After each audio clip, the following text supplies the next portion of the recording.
आचार्य जी online. प्रिय भाषा प्रिय भ्राता भगिनी, गत कालांशे नवम पाठे विषय आसीत् गीतामृतम्, तस्य चर्चा सर्वे मिलित्वा कृतवन्तः। अधुना अद्य दशम पाठे अमृतवाणी संस्कृत भाषा पाठः अस्ति, तस्योपरि वयं सर्वे मिलित्वा चर्चां करिष्यामः। पाठस्य जिस प्रकार से नाम अस्ति अमृतवाणी संस्कृत भाषा, अर्थात संस्कृत वाणी अमर वाणी अस्ति। संस्कृत भाषा जो अस्ति स अमर अस्ति, तस्य मृत्यु कदापि न भविष्यति। इदम अमर वाणी अर्थात अमृतम भाषा अर्थात श्रेष्ठ भाषा अस्ति। संसारे जेते भाषा अस्ति तस्य मात्र उद्देश्य मानवानां कल्याणाय जेते आवश्यक वस्तूनि अस्ति, जेते आवश्यका तत्वानि सन्ति, तस् उपरि क भाषा अस्ति ज चर्चा कृतवान् भूतकाले वा वर्तमान काले करोति वा भविष्य काले करिष्यति एव। तो मानवस्य जेते हितकारी बिन्दवः सन्ति तस् उपरि संस्कृत भाषायाः ज चिन्तनम् अस्ति स प्रामाणिक अस्ति, मानक अस्ति। संस्कृत भाषाया उपरि गत्वा कोऽपि भाषा मानवस्य हिताय चिन्तनं न अकुर्वन्। संसारे कोऽपि भाषा न आसीत् यः मानवस्य हिताय संस्कृत भाषाया श्रेष्ठ चिन्तनं कृतवन्तः। अस्मिन् पाठे अमृतवाणी संस्कृत भाषा पाठे जो विषय अस्ति सब विषय अस्ति कि संस्कृत भाषायाः चत्वारि बिन्दवः सन्ति: आध्यात्मिक महत्त्वं, सांस्कृतिक महत्त्वं, साहित्यिक महत्त्वं, वैज्ञानिक महत्त्वं। चत्वारि बिन्दवः उपरि लघु चर्चा अस्ति। पश्यतु पुस्तकं पङ्क्तिशः अहं पठित्वा अर्थं कथयामि। भवान् सर्वे ध्यानपूर्वकं शृण्वन्तु वा तस्य अर्थं बोधनस्य प्रयासं कुर्वन्तु। पश्यतु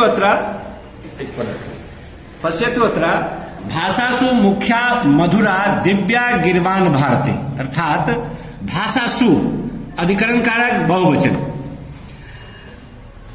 भाषाओं में मुख्या जितने भी भाषाएं हैं संसार में, उनमें मुख्य भाषा के रूप में मधुर, दिव्य और सुर भारती यानी प्रिय भाषा के रूप में संस्कृत भाषा ने अपना स्थान बनाया। आज भी संस्कृत भाषा मधुर भाषा है, दिव्य भाषा है और उत्तम भाषा के रूप में इनकी प्रतिष्ठा जगत विख्यात है। द्वितीय पंक्ति अस्ति संस्कृत भाषा अति प्राचीना अस्ति। प्राचीन विषय के ऊपर मैंने पहले कहा कि यह इतनी प्राचीन है कि संसार में जब कोई भी भाषा नहीं थी तब इस भाषा का उद्गम स्वयं नारायण के मुख से हुआ और उन्होंने ही वेद में संस्कृत भाषा का ही प्रयोग किया और वही पुस्तक आज संसार में प्रथम पुस्तक के रूप में, क्या कहते हैं उसको, प्रथम पुस्तक के रूप में विख्यात है। विद्वान जितने भी विद्वान संसार के हुए हैं उन्होंने स्पष्ट रूप से संस्कृत भाषा में जो लिखा हुआ ग्रंथ है वेद, उसको इस संसार का प्रथम लिखित पुस्तक के रूप में निर्विरोध मान्यता दिया। सर्वसम्मति से सबने माना कि संस्कृत भाषा में जो लिखित ग्रंथ है ऋग्वेद, वो संसार का प्रथम लिखित ग्रंथ है। दैवीय प्रेरणा उत्पन्ना, तो कहा कि संसार में मनुष्य को क्या करना चाहिए, क्या नहीं करना चाहिए। जो करणीय कार्य है उन करणीय कार्यों का लिखित जो संहिता है, उस संहिता को भगवान विष्णु ने अपनी इच्छा से उसको संकलित किया और उसको पुस्तक के रूप में संसार के समक्ष, संसार के हित के लिए प्रस्तुत किया। इसलिए कहा कि दैवीय प्रेरणा से उत्पन्न है भाषा, इसलिए इसको देव भाषा भी कहते हैं। अग्रे अस्ति संपूर्ण अपि विश्व आदि ज्ञान से आधारा। संपूर्ण विश्व में, अभी मैंने कहा था कि संपूर्ण विश्व में आदि ज्ञान, जो प्रारंभिक ज्ञान है, मनुष्य को किस प्रकार का आचरण करना चाहिए, नहीं करना चाहिए, कौन सा कर्तव्य है, कौन सा अकर्तव्य है, इन बिंदुओं को हम आदि ज्ञान यदि माने, प्रारंभिक ज्ञान माने, तो उसके आधार स्वरूप ऋग्वेद, यजुर्वेद, सामवेद, अथर्ववेद, ऐसे 4 वेद, चतुर्वेदा तथा शिक्षा, कल्प, ज्योतिष, छंद, व्याकरण, निरुक्तम इति 6 वेदांगानी मैंने प्रथम वीडियो में दिया था कि वेद के जो 6 अंग होते हैं, उन 6 अंगों का नाम यहाँ है। कल्पना लोगों विद्वानों ने कल्पना किया कि वेद के 6 अंग हैं, जिसमें शिक्षा, कल्प, ज्योतिष, छंद, व्याकरण, निरुक्त ऐसे 6 अंग माने गए हैं। अष्टोत्तर शतम उपनिषद अर्थात 108 उपनिषद, 6 दर्शनानी 6 दर्शन, 18 पुराणानी 18 पुराण, चिकित्सा, नाट्य, साहित्य, शास्त्र आदि और भी अनेकों शास्त्र और ग्रंथ संस्कृत भाषा में एव लभ्यन्ते, संस्कृत भाषा में प्राप्त होता है। प्राचीन काल में पुरा संस्कृत भाषा जन भाषा आसीत्। इतिहास साक्षी अस्ति कि संसारे पुरातन काले संस्कृत भाषा सर्वजनानां भाषा अस्ति, सर्वजनानां भाषा आसीत्। पुरा संस्कृत भाषा जन भाषा आसीत्। जेते जनाः आसन् संसारे सर्वे संस्कृत भाषायामेव स्वविचारं उत्पन्नं करोति, स्वविचारं प्रतिपादनं कुर्वन्ति पुरातन काले। अधुनापि प्रासंगिकी अस्ति, आज भी यह प्रासंगिक है। संस्कृतस्य महत्वं विविध कारणे अस्ति। कहते हैं कि संस्कृत का महत्व, क्यों संस्कृत अमर भाषा है, इसका खास महत्वपूर्ण कारण है कि संस्कृत को हम उत्तम भाषा मानते हैं, अमर भाषा मानते हैं, मानव के हितकारी मानते हैं, संसार के हित के लिए इसने जो चिंतन किया, इस कारण से हम इसको अमर भाषा के रूप में प्रतिष्ठा देते हैं। तो कहा कि इनके बिंदुओं पर हम भी विचार करते हैं कि संस्कृतस्य महत्वं विविध कारणे अस्ति, संस्कृत का महत्व भिन्न भिन्न कारणों से है। जैसे 4 बिंदु पर हम लोगों ने इसकी चर्चा की है। इसमें पहला आध्यात्मिक महत्व, दूसरा है सांस्कृतिक महत्व, तीसरा है साहित्यिक महत्व, चौथा है वैज्ञानिक महत्व। तो पहले पंक्ति की चर्चा करते हैं आध्यात्मिक महत्व। अध्यात्म अर्थात हर मनुष्य, हर जीव, जितने भी जीव हैं इस संसार में, सभी जीवों में एक आत्मा है। और कहा जाता है कि यह आत्मा जो है वह परम पिता परमेश्वर का एक अंश है। और हमारे जो चिंतन है, भारतीय संस्कृति का जो चिंतन है, यह चिंतन कहता है कि हर जीव अपने सुकर्मों के कारण पुनः इस योनि को छोड़कर परमपिता परमेश्वर के पास जा सकता है। और इसीलिए हम कैसा आचरण करें, इन सब का चिंतन उन वेदों में दिया हुआ है। तो ये जिन जिन तरीकों से हम परमपिता परमेश्वर के पास जाते हैं, जिन शास्त्रों के अध्ययन से जाते हैं, जहां पर ये वर्णन है, उसको हम आध्यात्मिक ज्ञान कहते हैं। यह आध्यात्मिक ज्ञान में भारत जगत गुरु था। इस प्रकार के चिंतन में मनुष्य किस प्रकार से परमपिता परमेश्वर के पास जा सकता है, शांतिपूर्ण जीवन व्यतीत करते हुए, मानवता का कल्याण करते हुए, वसुंधरा का कल्याण करते हुए मनुष्य किस प्रकार परमपिता परमेश्वर के पास जा सकता है, इस विषय में भारत जगत गुरु था। श्रीमद् भगवत गीतादि भारतीय धर्म दर्शन ग्रंथेषु गूढ़ रहस्यानि दैवीय तत्वानि निहितानि। कहा कि श्रीमद् भागवत गीता में भारतीय धर्म और दर्शन ग्रंथेषु, दर्शन ग्रंथों में गूढ़ रहस्य है। इन्हीं आध्यात्मिक ज्ञानों का गूढ़ रहस्य है, दैवीय तत्व निहित है। इसीलिए इसको आध्यात्मिक शास्त्र कहते हैं। गीता, पुराण, वेद, ये सब हमको मार्ग दिखाता है कि हम किस प्रकार से परमपिता परमेश्वर के पास जाकर के इस जन्म मरण के चक्र से मुक्त पा सकते हैं, मुक्ति पा सकते हैं।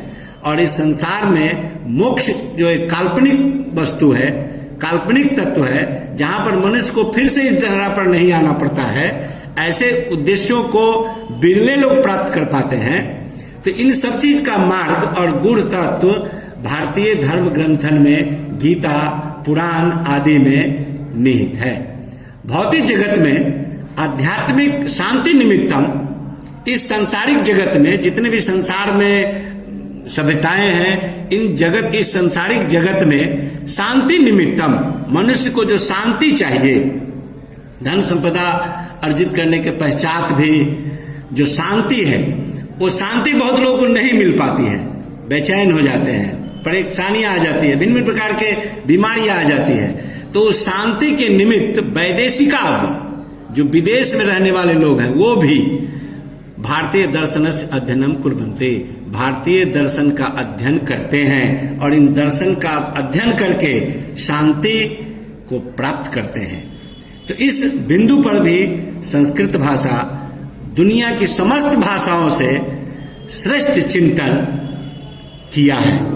आज भी संसार का कोई विषय, कोई भी भाषा इस प्रकार के चिंतन में असमर्थ है। अब द्वितीय बिंदु देखिए, सांस्कृतिक महत्व। भारतस्य प्रतिष्ठा, कहते हैं भारतस्य प्रतिष्ठे द्वे, भारत की जो प्रतिष्ठा है वो दो प्रकार से है। भारत का नाम यदि संसार में है तो संस्कृत से, नहीं तो संस्कृति से।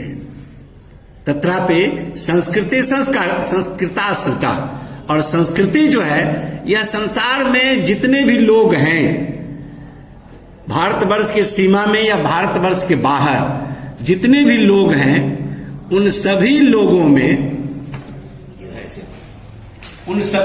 में एक प्रकार की जो संस्कृति है, एक प्रकार का जो विषय है, एक प्रकार का जो चिंतन है। जैसे हम बिहार में हैं, लेकिन हमारे लिए राम उतने ही प्रिय हैं जितने साउथ के लिए हैं, दक्षिण भारत के लिए हैं, जितने मलेशिया में हिंदू हैं उनके लिए है, या अमेरिका में जो लोग हिंदू हैं उनके लिए है। तो ये जो संस्कृति है, एक जो धारा है, हम अपने माता पिता का यहां भी चरण स्पर्श करते हैं, और दक्षिण में भी यही संस्कृति है। हम रास्ते पर बिल्ली को जाते हुए देखते हैं तो अपने वाहन को रोक लेते हैं। जो संस्कृति हमारे यहाँ है, यही संस्कृति संसार के जितने भी देशों में है। यह जो तरीका है, इसको हम संस्कृति कहते हैं। तो ये संस्कृति जो है वह संस्कृत पर आश्रित है। इन सभी चीजों का वर्णन संस्कृत के ग्रंथों में मिलता है। इति उच्यते, ऐसा कहा गया है। चत्वार पुरुषार्थ, कहते हैं चार पुरुषार्थ हैं। क्या चार पुरुषार्थ है? तो धर्म, अर्थ, काम और मोक्ष। मनुष्य अपने पराक्रम से इस प्रकार के चार पुरुषार्थों का जो वर्णन किया है वह भी संस्कृत ग्रंथ में उपलब्ध है। चत्वार आश्रमा, चार आश्रम है। आश्रम में चार आश्रम है।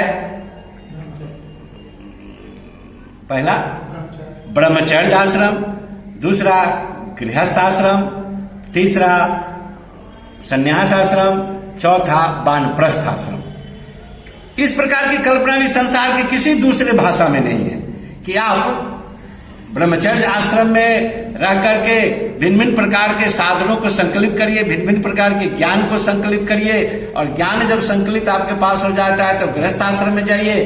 गृहस्थ आश्रम में जो दायित्व है उनका भरपूर जिम्मेदारी से पालन करिए।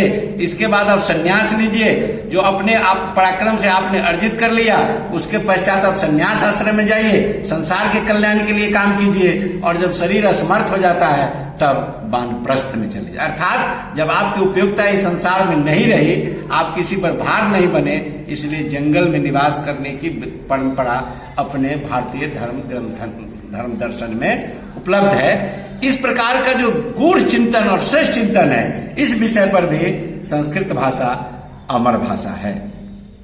धर्म पुराण स्मृति ग्रंथेषु। अब आते हैं, इसके बाद कहता है कि चत्वार आश्रमा के बाद 16 संस्कार है। जन्म से पूर्व से ही जो संस्कार शुरू होता है तो अंत्येष्टि संस्कार अंतिम संस्कार माना जाता है। ये 16 संस्कार हैं। सदाचार विचारा धर्म पुराण स्मृति ग्रंथेषु संस्कृत भाषा में ए प्रतिपादिता। इस प्रकार के जितने भी चिंतन है वह संस्कृत ग्रंथों में ही प्रतिपादित हैं। इसके पश्चात भैया बनो, अब इसके बाद जो खंड है वो द्वितीय वीडियो में हम आपसे बात करेंगे। धन्यवाद।